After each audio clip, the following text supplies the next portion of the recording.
Why are beautiful products only made for a few buyers?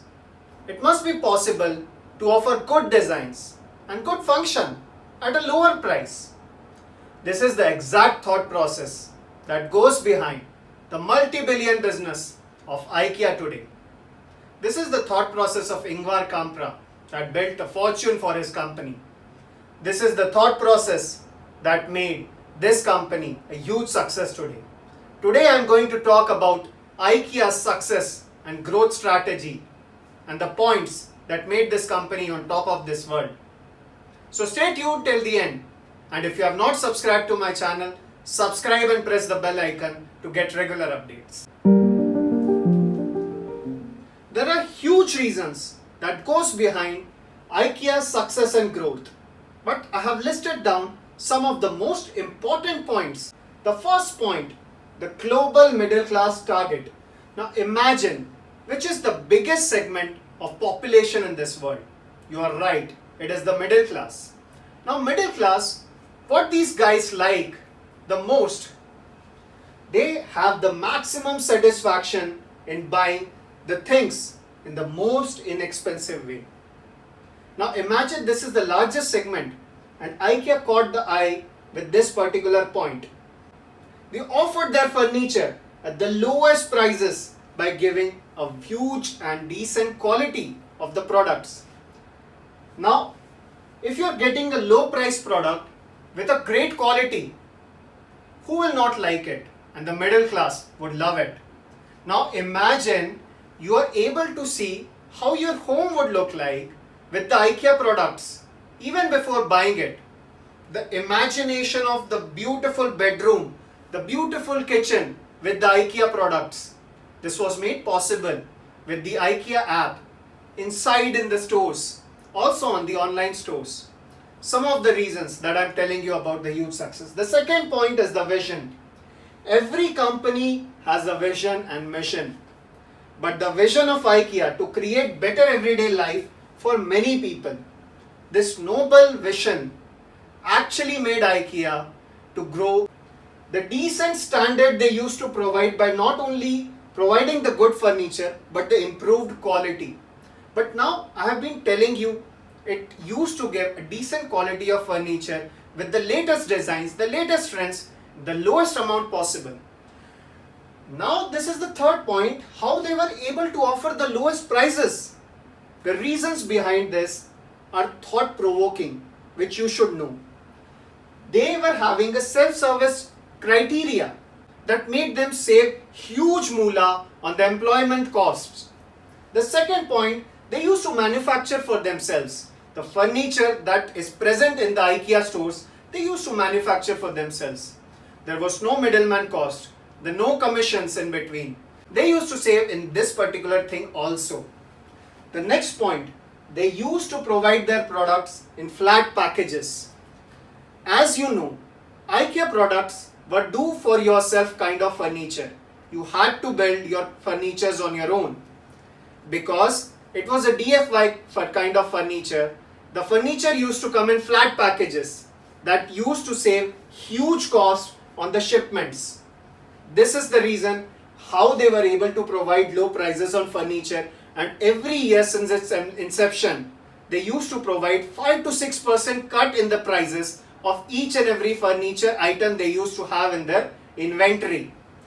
The next most important point of IKEA's success is the retail therapy that they used to provide. The pleasure of discovery and familiarity. Now if I ask you, what gives you the most satisfaction in your life? Either it is the money, either it is the job you are having, or a good night's sleep when you come back at your home. The homely feeling, the feeling of meeting back with your wife, meeting back with your family and enjoying those small moments. This is what was present in the retail therapy that IKEA used to give. The pattern of their stores were a zigzag pattern that made people to stay longer on the stores. They were lost in that particular maze and they used to discover many new things in this process. And when you find many new things, you actually open your mind. This is how my cabinet would look like.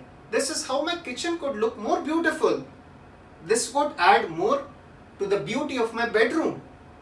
This is what IKEA was striking in their minds, the pleasure of discovery and the familiarity of how beautiful their homes can be. There were mirrors everywhere. Who doesn't like to see themselves in the mirrors? Everyone loves to see themselves in the mirror, and everyone loved the feature of the rooms, the feature of the products of IKEA, that they could see how they actually look in the mirror. This made a huge appeal to people, and you could see white used everywhere in IKEA, everywhere in their stores. What white actually showcases is the clutter-free and pure nature. They actually feel if we are having these products in our place, how our homes would look pristine, how our homes would look clutter-free and so beautiful.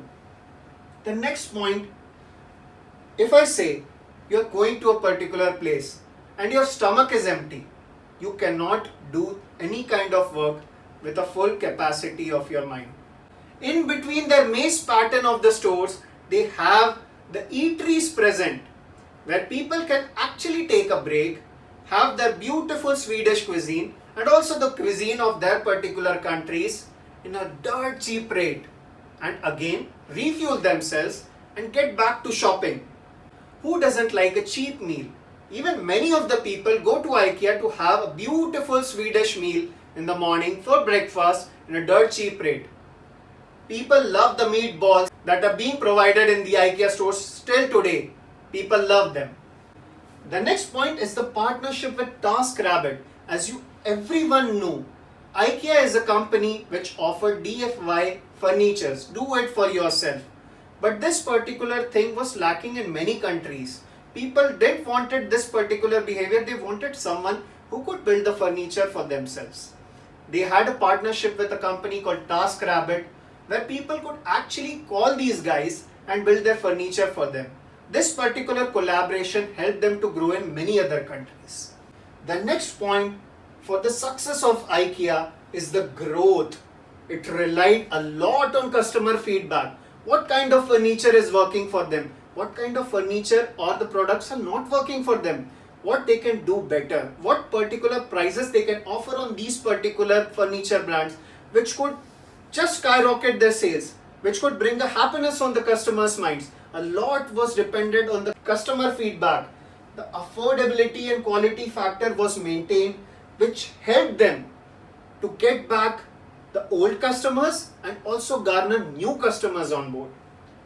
The product and presentation of every IKEA store was different as per the countries the stores were in. When the Indian store was opened in Hyderabad, there was a stampede on the stores. There was a huge traffic everywhere in Hyderabad. It was stampeded by 40,000 people on the first day when the store was opened. As people know in India, there are crammed houses with multiple population. Now IKEA here, with the customer feedback, had furnitures which were like foldable in nature because they used to take a less space. The furniture were colorful because people in India loved colors. There were helpers in the stores in cities of India because people didn't like the pattern of building things on themselves in India. This is the research that goes behind in building a particular brand in any of the city. That made IKEA successful. With all these successful factors, IKEA was able to clock in $45 billion worldwide in 2019 with around 1 billion store visits and 2.8 billion online store visits. Today we discussed what all goes behind in building a multi-billion company. It's actually the values and the whole experience that you can give to your customers that makes them successful and happy at the end, that they come back again and again and build your company to huge levels. If you like such kind of videos, just subscribe to my channel, like this video and share it to as many people as possible and hit the bell icon to get regular updates. I'll come back with another video, so stay tuned. Thank you.